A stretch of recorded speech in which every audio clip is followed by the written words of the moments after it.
1901 ഇവര് പറയുന്നത് 1983-84 കാലത്താണ് ഈ കല്ലിട്ടത്. അതിനുശേഷം ഒരു കല്ല് പോലും ഇവിടെ ഇട്ടിട്ടില്ല എന്ന് നാട്ടുകാർ ഒന്നടങ്കം പറയുന്നു. ഞാൻ ഈ മണ്ഡലത്തിൽ നിന്ന് തെരഞ്ഞെടുക്കപ്പെടുന്ന ഒരു സാഹചര്യത്തിൽ ഈ വിഷയത്തിന് മുന്തിയ പരിഗണന നൽകിയതിന് പരിഹാരമുണ്ടാക്കുമെന്ന് ഈ കടലിനെ സാക്ഷി നിർത്തി ഇവിടുത്തെ ജനങ്ങൾക്ക് ഞാൻ ഉറപ്പു നൽകുകയാണ്.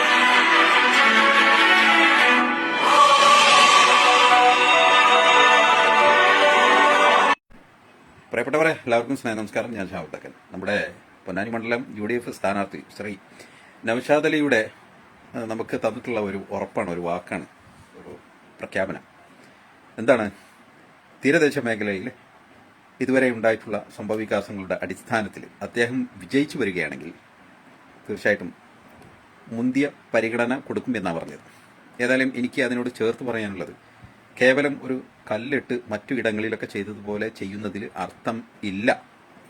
കാരണം ഈ കല്ല് താഴോട്ട് പോയി വീണ്ടും ആ കല്ലിൻ്റെ ഇടകളിലൂടെ വെള്ളം കയറി ചെന്ന്, അതായത് കടൽ പ്രക്ഷുബ്ധമാകുന്ന സമയത്ത്, തിര അതിശക്തമായിട്ട് അടിക്കുന്ന സമയത്ത് ഈ വെള്ളവും മണ്ണും ഒരുമിച്ച് കയറിയിട്ട് ഈ കല്ലിൻ്റെ ഇടയിലൂടെ വെള്ളവും മണ്ണൊക്കെ ഇറങ്ങി താഴോട്ടിരുന്ന് വീണ്ടും അതിൻ്റെ മുകളിൽ വീണ്ടും കല്ല് കൊണ്ടുവന്നിട്ട് വീണ്ടും അതുപോലെ താഴോട്ട് പോയി. അങ്ങനെയുള്ളൊരു പരിപാടിയാണ് നമ്മൾ ഇതുവരെ കണ്ടിട്ടുള്ളത്. അതുകൊണ്ട് അതൊരു ശാശ്വതമായിട്ടുള്ള പരിഹാരമായിട്ട് നമുക്ക് തോന്നുന്നില്ല. നമ്മളൊക്കെ ആ പ്രദേശത്ത് ജീവിക്കുന്നവരാണ്. വെളിയങ്കോട് വെസ്റ്റ് മഹലിൻ്റെ പരിധി ആണ് ഈ പറയപ്പെടുന്ന സ്ഥലങ്ങൾ. പുതുപൊന്നാനി, മുനമ്പം, അഴിമുഖം മുതൽക്ക് ഇങ്ങോട്ട് കാപ്പിരിക്കാട് പ്രദേശം വരെ വളരെ രൂക്ഷമായ അവസ്ഥയിൽ എല്ലാ വർഷവും കടൽ പ്രക്ഷുബ്ധമാകുകയും വർഷകാലം വരുമ്പോൾ മീറ്ററുകളോളം കടലെടുക്കുന്ന ഒരു അവസ്ഥ. എത്രമാത്രം എന്ന് ചോദിച്ചാൽ എത്ര ഏക്കർ കണക്കിന് സ്ഥലങ്ങൾ, അതുപോലെ അവിടെ ഉണ്ടായിരുന്ന വീടുകൾ, വലിയ പ്രതാപത്തിലൊക്കെ ജീവിച്ചിരുന്ന ആളുകൾ ഉണ്ടായിരുന്നു. അവരെയൊന്നും ഇപ്പോൾ നമുക്ക് ഓർക്കാനേ കഴിയുന്നില്ല. അത്രയും ആ പരിസരം എല്ലാം മാറിപ്പോയിക്കണം.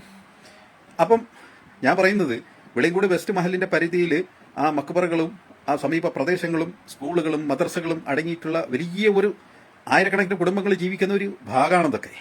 അതിങ്ങനെ ഓരോ വർഷം കടലെടുത്ത് പോവുകയാണെങ്കിൽ എത്രമാത്രം, ഏത് വരെ? ആർക്കും മറുപടിയില്ല. 25 വർഷമായിട്ട് ഇടതുപക്ഷത്തിന്റെ MLA-മാരുണ്ട് അവിടെ. അതുപോലെ തന്നെയാണ് UDF-ന്റെ MP-മാരായിട്ട് വന്നു പോയിട്ടുണ്ട്. ശാശ്വതമായിട്ടുള്ള വല്ല പരിഹാരം അവിടെ ഉണ്ടായിട്ടുണ്ടോ? ആ പ്രദേശത്ത് ജീവിക്കുന്നവരുടെ ഏറ്റവും വലിയ ആവശ്യം എന്ന് പറയുന്നത് അവിടെ ശാശ്വതമായിട്ടുള്ള പരിഹാരം ചെയ്യുക എന്നുള്ളതാണ്. ചെല്ലാനം മോഡൽ അല്ലെങ്കിൽ ഏതോ പുതിയ നവീന രീതിയോ മറ്റെന്തോ നിങ്ങളതിൽ കൊണ്ടുവന്ന് അവിടെ ശാശ്വതമായിട്ടുള്ള പരിഹാരം ഉണ്ടാക്കുക, ഭിത്തി കെട്ടുക.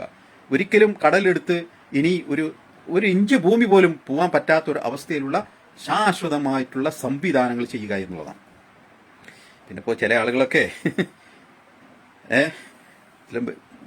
ചെറിയ വായിൽ വലിയ വർത്താനം പറയാൻ തുടങ്ങിയിരിക്കണു. ഏത് നമ്മൾ ഈ പൂച്ചയൊക്കെ ഉണ്ടല്ലോ, ഇങ്ങനെ പാൽ കുടിക്കാനായിട്ട് പതുങ്ങിയിട്ടൊക്കെ ഇങ്ങനെ വന്ന് പാലൊക്കെ കുടിച്ച് ഇനിയിപ്പം അപ്പുറത്തുപ്പുറത്ത് എന്തെങ്കിലുമൊക്കെ ഉണ്ടെങ്കിൽ അതൊക്കെ തട്ടിമറിച്ച് അവിടുന്ന് എന്തെങ്കിലുമൊക്കെ കഴിച്ച് എന്നിട്ട് ഇപ്പം ഉഷാറങ്ങണ്ടായി. അപ്പം നമ്മളൊക്കെ എങ്ങനെ ശ്രദ്ധിച്ചിട്ടുണ്ടോ? പൂച്ച ഇങ്ങനെ അതാ നല്ലോണം വയറൊക്കെ നിറഞ്ഞ് ഭക്ഷണമൊക്കെ കഴിച്ച് കഴിഞ്ഞാൽ ആ കൈയും കാലും ഒരു നിർത്തലുണ്ട് ഇങ്ങനെ. അതേപോലെ ഇപ്പം നിർത്തിക്ക ചില ആളുകൾ. ഏത് ആ വെള്ളവും ഈ വളവും എല്ലാം കൊടുത്ത് ഉഷാറാങ്ങി ആക്കി നിർത്തിയപ്പോൾ വെള്ളം കൊടുത്ത ആൾക്കാരും അറിയില്ല, വളം കൊടുത്ത ആൾക്കാരെയും അറിയില്ല, വഴി കാണിച്ചു കൊടുത്ത ആൾക്കാരെയും അറിയില്ല, പരിസരവും അറിയില്ല, നാടും അറിയില്ല, ഒന്നും അറിയില്ല. ഇപ്പോൾ പാൽ കുടിച്ചത് മാത്രമേ ഓർമ്മയുണ്ട്. പിന്നെ ഏതോ അട്ടത്ത് കയറിയ ഓർമ്മയുണ്ട്, വേറൊന്നും ഓർമ്മയില്ല.